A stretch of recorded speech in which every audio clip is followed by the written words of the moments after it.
पहलगाम दहशतवादी हल्ल्यामध्ये सहभागी असल्याचा संशय असलेल्या 5 दहशतवाद्यांची घरं लष्कर आणि पोलिसांनी पाडली आहेत. क्रूरकर्म्यांना भारताने दणका दिलाय. हे 5ही दहशतवादी काश्मीरमधले आहेत. काल 2 दहशतवाद्यांची घरं पाडल्यावरती रात्री आणखीन 3 दहशतवाद्यांची घरं जमीनदोस्त करण्यात आली. पुलवामा भागामध्ये एहसान उल हक शेख या दहशतवाद्याचं, कुलगाममध्ये झकीर अहमद गानी याचं, तर शोपियानमध्ये शाहिद अहमद कुटे या दहशतवाद्याचं घर पाडलंय. दरम्यान काल आसिफ शेख आणि आदिल गुरी यांची घरं पाडली होती. आपले प्रतिनिधी सूरज सावंत आपल्यासोबत थेट काश्मीरमधनं लाईव्ह आहेत. आपण त्यांच्याशी या संदर्भामध्ये आणखी माहिती घेऊया. सूरज, एकंदरीत हे लष्कर आणि पोलिसांचं संयुक्त ऑपरेशन असल्याचं कळतंय.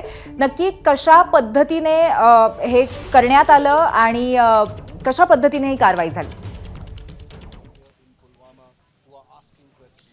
नक्कीच मी सांगू इच्छितो की मी पुलवामाच्या मुरान या परिसरात आहे आणि आपण पाहतोय की जो लष्कर ए तोयबाचा जो दहशतवादी म्हणून ओळखला जात होता एहसान उल हक याचं हे घर आहे, जिथे काल रात्री तपासासाठी अधिकारी आले होते आणि तो अधिकारी गेल्यानंतर या ठिकाणी IIDने या ठिकाणी ब्लास्ट करण्यात आला आणि हे संपूर्णतः घर हे कोसळलेलं आपण पाहतोय.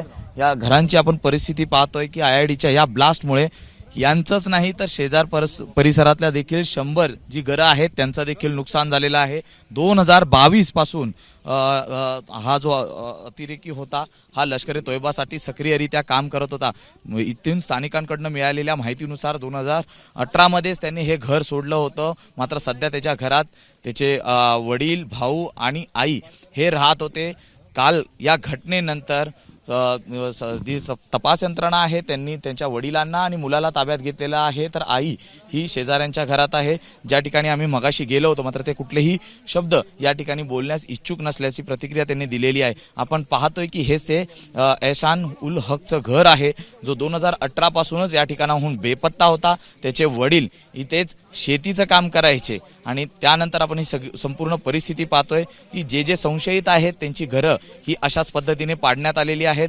काल आपण पाहिलं तर पहलगाम परिसरातील आसिफ आणि आदिल या दोघांची घरं पाडली होती. आता आम्ही या ठिकाणी पुलवामा परिसरात आहेत. इथे या ब्लास्टमुळे जवळपास आजूबाजूच्या देखील 100 मीटर परिसरातील घरांची नासधूस झालेली आहे. त्यामुळे लोकांमध्ये आक्रमक आहे की एकाची जी चूक आहे त्याचं खापर आमच्याला देखील का फोडलं जात आहे, आम्हाला देखील त्याचा का त्रास दिला जातोय. जी घटना घडलेली आहे त्याचा आम्ही निषेध करतो आहे, अशी प्रतिक्रिया इकडनं उमटताना आपल्याला पाहायला मिळतोय. आपण पाहतोय की हा हादरा किती गंभीर होता. आतमधलं संपूर्ण जे सामान आहे हे देखील ऐसपैस झाल्याचं पाहायला मिळतंय. खालती संपूर्णतः या ठिकाणी आपण पाहतोय की जी ग्रिल आहेत की ह्या देखील तुटून पडलेल्या आहेत. यावरूनच हा ब्लास्ट किती मोठा होता आणि या दहशतवाद्याचा जो खात्मा आहे हा सरकारकडनं केला जातो आहे आणि त्याची जी घरं आहेत ती अशाच पद्धतीने पाडली जात आहेत. ज्यावेळी पहलगाम सारख्या निष्पाप लोकांना मारलं जातं याचंच उत्तर आता भारताकडनं आक्रमकरित्या दिलं जात आहे. एकीकडे आर्थिक कोंडी केली जाते तर दुसरीकडे जे दहशतवाद्यांना खतपाणी घालतात त्यांच्या घरांवरती देखील आता लक्ष केलं जात आहे. पण पाहतोय की ही जी कपाट आहे ते देखील या ठिकाणी फुटलेलं आहे. घरातलं साहित्य सर्व अस्ताव्यस्त पडलेलं आहे. या संपूर्ण प्रकरणात जर हा एहसान 2018 पासून जर वॉन्टेड होता याची कल्पना त्याच्या घरातल्यांना होती की नव्हती, आसपास त्याच्या संपर्कात कोण नेमकं होतं याचा देखील तपास आता NIA कडनं सुरू झालेला आहे. त्यामुळे आपण पाहतोय की आतापर्यंत 5 दहशतवादी जे सक्रियरित्या विविध संघटनांमध्ये काम करत होते त्यांच्या घरांवरती अशाच पद्धतीने IID ब्लास्ट लावून या ठिकाणी त्यांची घरं ही उद्ध्वस्त करण्यात आलेली आहेत.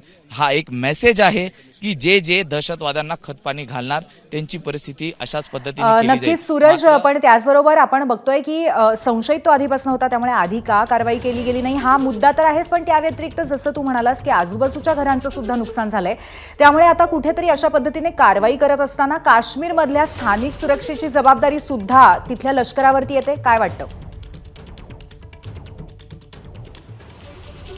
नक्कीच आपण पाहतोय की एकाने केलेली जी घटना आहे त्याचा दोष दुसऱ्याला का दिला जातोय. इथले असंख्य जे काश्मीरी नागरिक आहेत हेच म्हणत आहेत. आपण जर पाहिलं तर समोरचं जे घर आहे त्याचं देखील पत्रे त्या ठिकाणी तुटलेले आहेत, काचा फुटलेल्या आहेत. मी ज्या गल्लीतनं आलो त्या समोरच्या गल्लीत देखील त्याच्या काचा या तिकडनं फुटलेल्या आपल्याला पाहायला मिळतात. त्यामुळे स्थानिक नागरिकांचं मत आहे की या दहशतवाद्यांना आम्ही खतपाणी घालत नाही, आम्ही त्यांची पाठराखण करत नाही, घडलेल्या घटनेचा आम्ही निषेध करतो आहे. यांच्यावर तुम्ही कारवाई करा, पण इतर शेजारी राहणारे जे काश्मीरी नागरिक आहेत त्यांच्यावर अन्याय करू नका असं त्यांचं या ठिकाणी त्यांच्या प्रतिक्रिया उमटताना पाहायला मिळतात.